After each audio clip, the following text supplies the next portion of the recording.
Sam had never met a landlord as strange as Mrs. Thompson.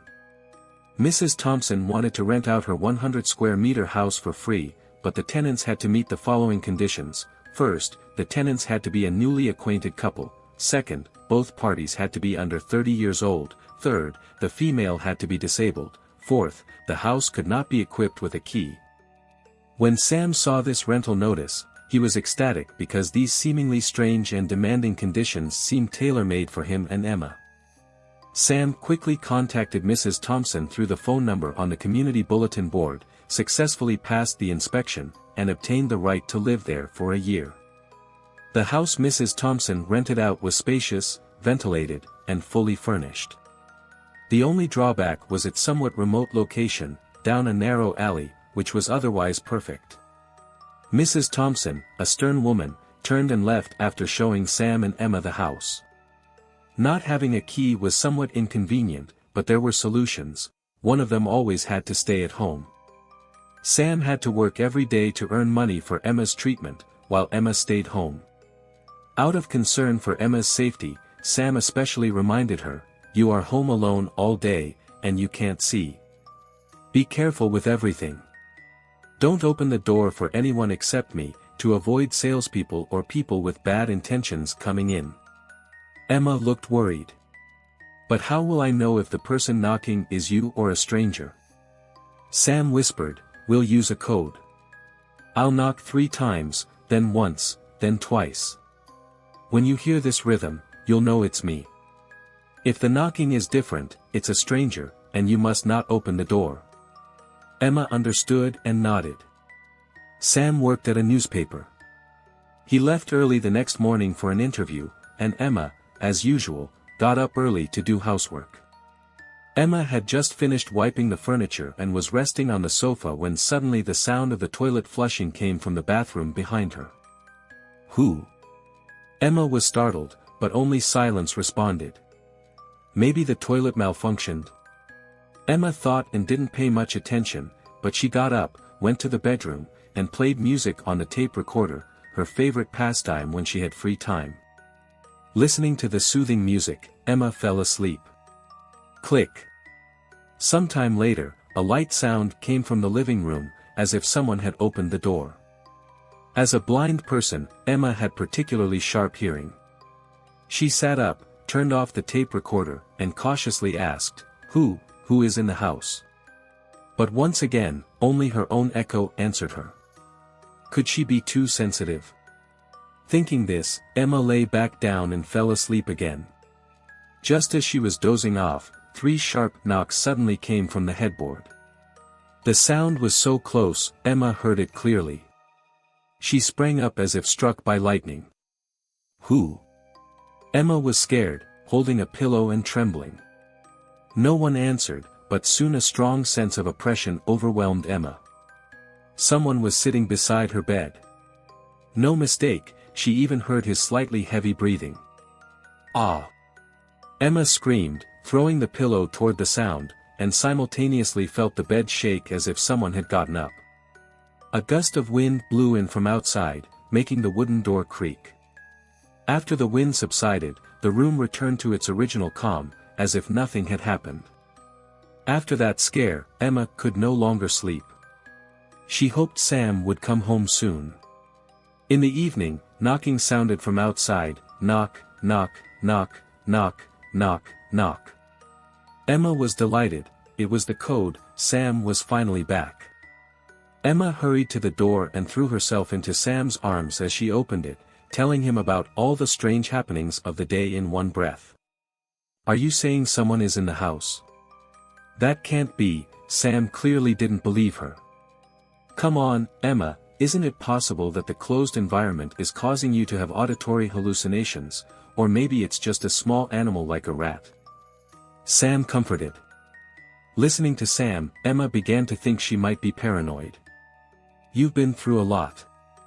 By the way, I have good news. A colleague at the newspaper knows Braille. I'm learning from him during the day and I'll teach you in the evenings." "How's that?"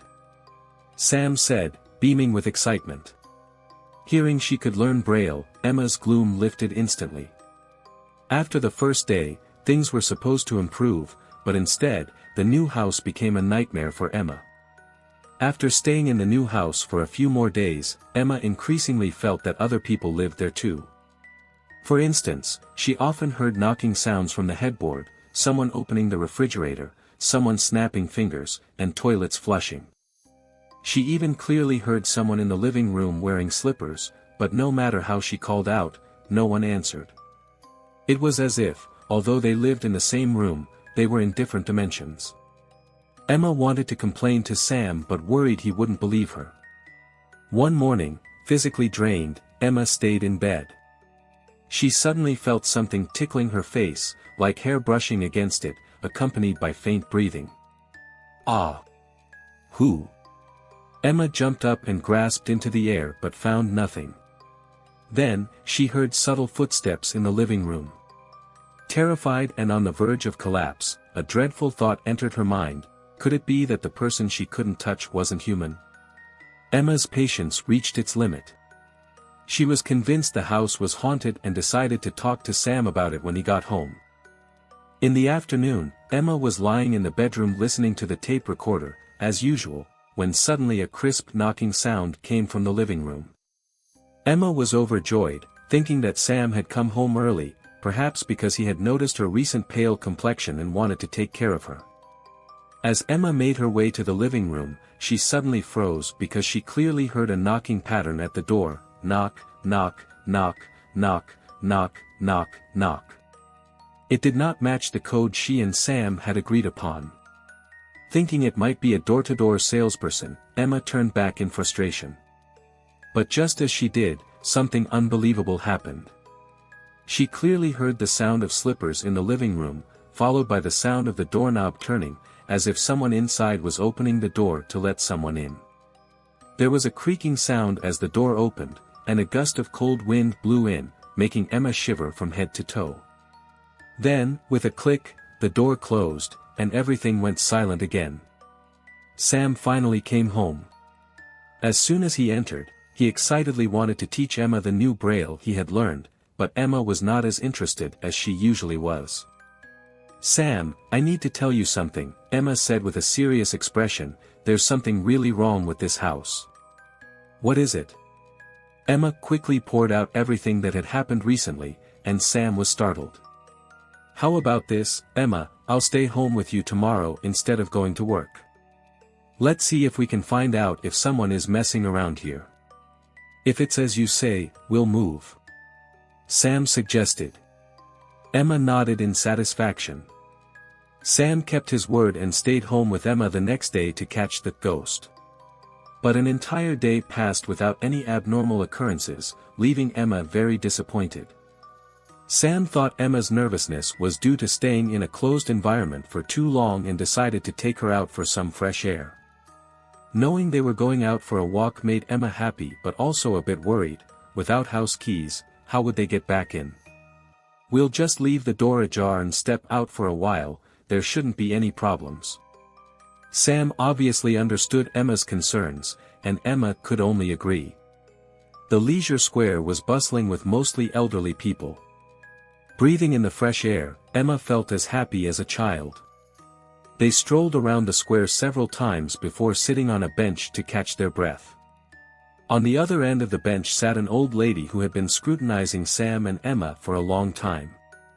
Suddenly, she asked, "You live in the alley, don't you?" "Yes, how did you know?" Sam was startled. The old lady calmly said, "Well, you two look unfamiliar around here. I know all the other residents nearby, only the tenants in the alley don't like to come out." Sam nodded in realization. Then the old lady sighed, "Your landlord is Mrs. Thompson, right?" "Yes, but to be honest, she really is a strange person," Sam commented. "Indeed, since her daughter and son-in-law died, she has become quite strange." "What?" "Her daughter and son-in-law used to live in your house. The daughter was mute, but her husband was very kind to her. He cared for her deeply. She stayed home doing housework while he worked to support them. Unfortunately, a tragic fire took both their lives." The old lady slowly recounted, her husband was very attentive to her. You wouldn't believe it, but when his wife injured her foot, she couldn't move and lay in bed all day. If she wanted water, she would knock 3 times on the headboard, and her husband knew to fetch water from the fridge. If she needed to use the bathroom, she would snap her fingers twice, and her husband would help her there. They even called it the love code. Haha. The casual storytelling of the old lady sent chills down Sam and Emma's spines. Emma seemed to have found the answer to all the strange incidents. The souls of the landlord's daughter and son-in-law were still residing in the house. Returning from the square, both Emma and Sam were somber. Maybe the old lady was just making things up, we shouldn't believe it. Sam said quietly, but he was clearly scared too. When they got back to the house, Sam was dumbfounded. The door they had left ajar was now tightly closed, likely because of the wind. Without keys, how would they get in? How about I try something? Emma suddenly thought of something, nervously reached out, and knocked on the iron door with the code, knock, knock, knock, knock, knock, knock, knock. With a creak, the door surprisingly opened a crack. They pushed the door open and entered, finding the house empty. A cold wind swept through the room as they stepped in. Sam didn't want to stay another night. They agreed that they would go out the next morning to find a new place. Emma stayed home waiting for Sam to return and take her away. To kill time and strengthen her courage, she turned on the tape recorder, fished out a cassette from the drawer, and inserted it. But this time, instead of lovely music, the recorder played static, followed by the eerie, sobbing voice of a woman. I don't know if you can hear this recording. If Sam brought you to this house, you are in danger. Do not trust that man named Sam, he is a liar. A year ago, he tricked me into believing he would help cure my blindness and brought me here. In reality, he had already colluded with Mrs. Thompson to sell me. Do you feel like someone is always around you, observing you closely? Those are potential buyers examining you. If they like you, they will pay, and Sam will sell you to the highest bidder. Think about Mrs. Thompson's 4 conditions. They specifically want blind women who can't see what's happening around them and have difficulty escaping. With no keys, Sam can rightfully lock you in to let those clients inspect you. Leave here before Sam agrees to move because that would mean he has negotiated a price to sell you. Whatever happens, do not go with him, do not.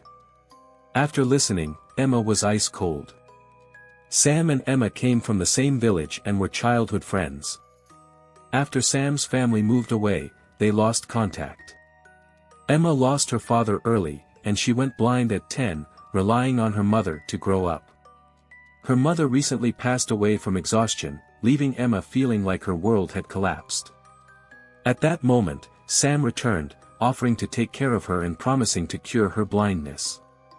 When asked why he would do so much for her, Sam smiled sheepishly, saying he had always had a fondness for her and never forgot her.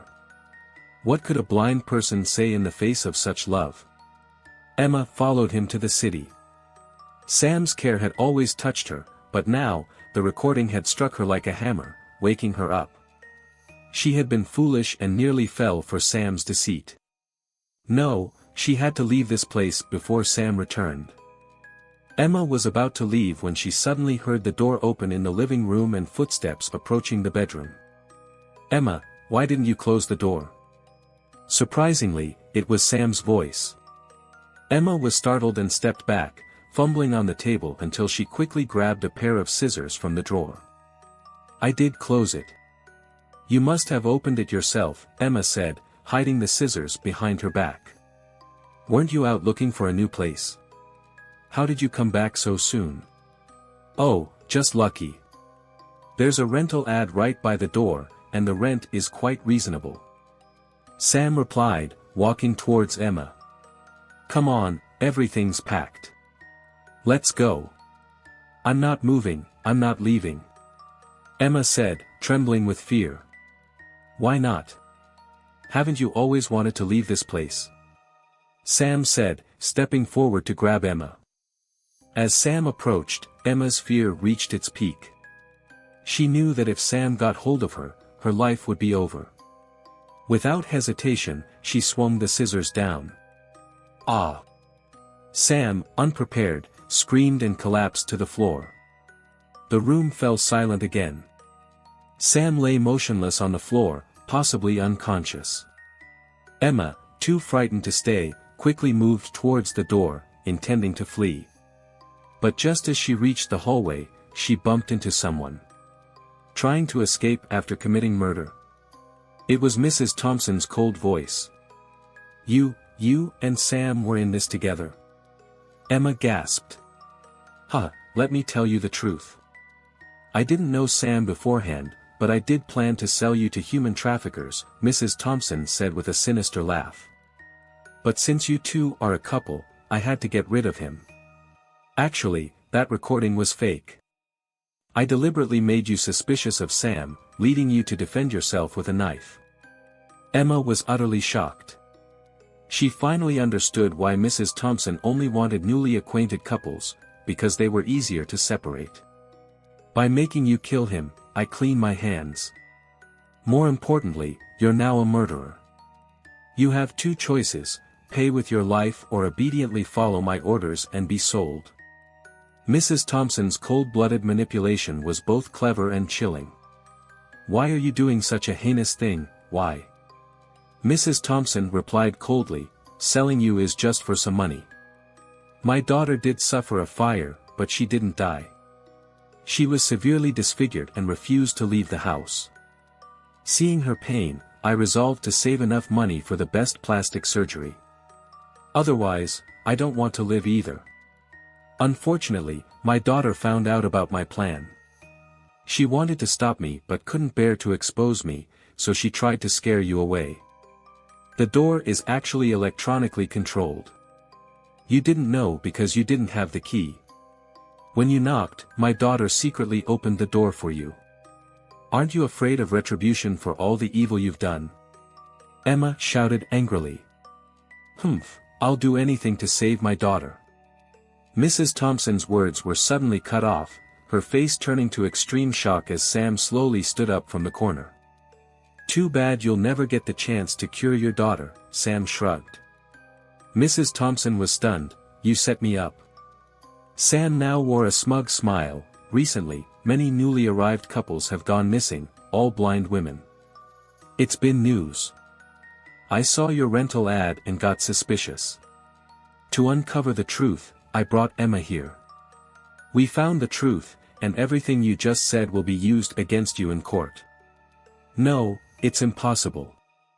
I've been monitoring you. I never heard you plan anything to deceive me. You're lying." Mrs. Thompson refused to believe it. "We might not have discussed it out loud, but we had a code," Emma suddenly smiled, "a code in Braille. At first, I was happy about Sam teaching me Braille, but I later discovered he had another purpose, to set up a ruse to fool you." Mrs. Thompson was completely dumbfounded. "Emma may be blind, but her heart is bright, which is why I love her," Sam said emotionally, holding Emma close, then turned angrily to Mrs. Thompson, "But you're blind in your heart. You didn't give your daughter love, only hurt." With a thud, Mrs. Thompson collapsed to the ground as the sound of police sirens approached from outside.